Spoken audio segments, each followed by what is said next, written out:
Congratulations, like a dragon pirate Yakuza in Hawaii, and not just for having a smorgasbord title ranked #1 in the SEO Specialist Wet Dream ranking, but also for being my first double take on a video game. Seemed fitting to give poor Majima the same respect Ryoga Gotoku Studio has given him throughout the decades by making only 2 games where he gets to be a playable character. Well, 3 if we count the side story in Kiwami 2, but that's a Pandora's box we should collectively keep sealed in the Chernobyl sarcophagus. I'm just happy to see Majima finally getting his well-deserved spotlight on an adventure that will take him into new, uncharted territories. Oh, don't be silly, RoboKnob. We've got a hole on a Lulu map, fresh and ripe for abuse. We can't just leave it there. Alright, can you at least use it sparingly? I kinda want to focus on the pirate stuff. We said ripe for abuse. Also, we don't have time for new minigames, so you'll have to make do with the ones from Infinite Wealth. But don't worry, the baseball minigame this time goes boom. Okay, fine, I'm not gonna complain about the abundant recycling. It's kind of a staple for this series anyway, and like a dragon pirate Yakuza in Hawaii is a weird spin-off deal, so I wasn't really expecting for more than that. I'm just thankful the fact Majima is suffering from amnesia will allow his character to breathe a bit and forge his self-contained story. Oh, we're also making Majima discover his identity and throw him back into the Yakuza class mumbo jumbo 4 hours into the game. Bye!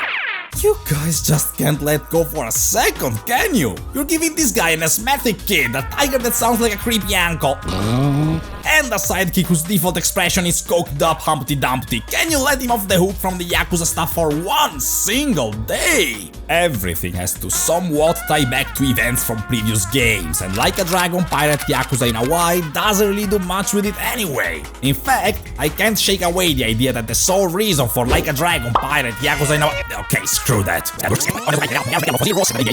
can't shake away the idea that the sole reason for Kingdom Hearts Pirate to exist in the Yakuza universe is to explain, at the very end mind you, a minuscule and irrelevant plot point from Infinite Wealth.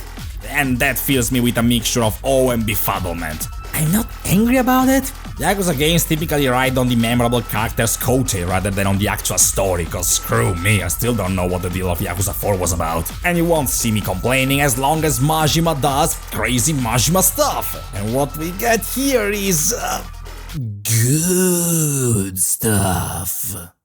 Yeah, I thought I was going to be heavily critical about this game. If you like the taste of that backlash, I'll do you one more. And what we get here is good stuff.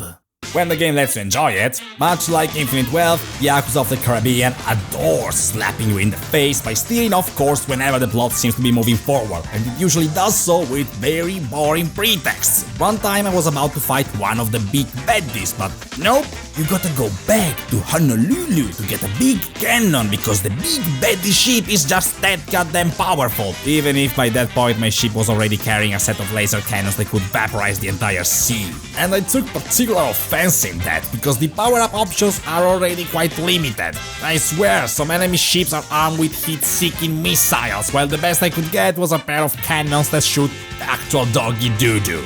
Which by Yakuza standards is the food equivalent of insipid white rice. Anyway, after the cannon subplot, you still can't fight a big baddie because now— oh my god! One of the characters might actually be another big baddie?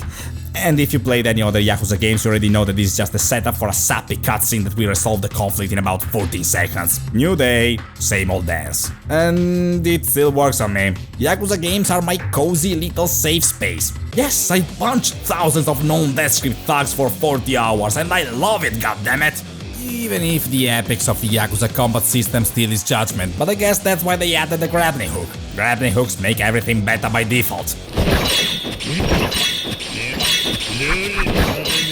And then we have the mechanic I've been glossing over for long enough. The pirate ship, and god damn it, the crazy bastards at Ryoga Gotoku did it again. I was giggling like a schoolgirl whenever my carefully selected crew, usually recruited after stabbing them in the guts, would start singing, and I'm all for that.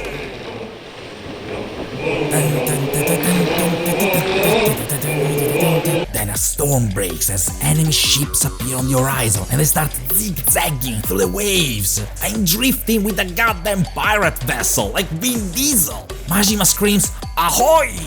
but he says it in Japanese, so it's classier. And they assaulted the enemy's ship and cut their throats.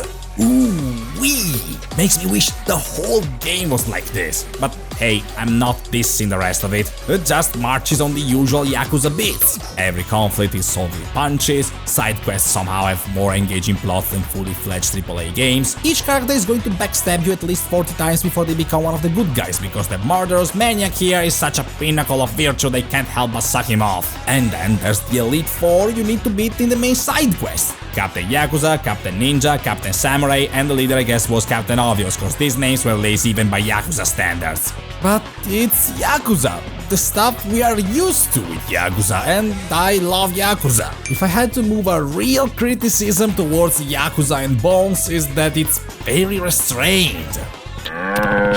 As restrained as this series ever allowed itself, at least. I mean, it's Yakuza with pirates, and allow me the pun, it doesn't really jump the shark with it.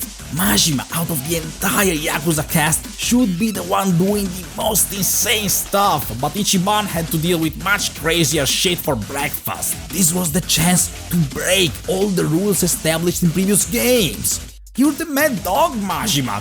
Kill someone for Christ's sake. You're a pirate. Why can't we get some crew members dying from scurvy? What else? Oh, look! The first proper female villain in the series! Punch her in the face!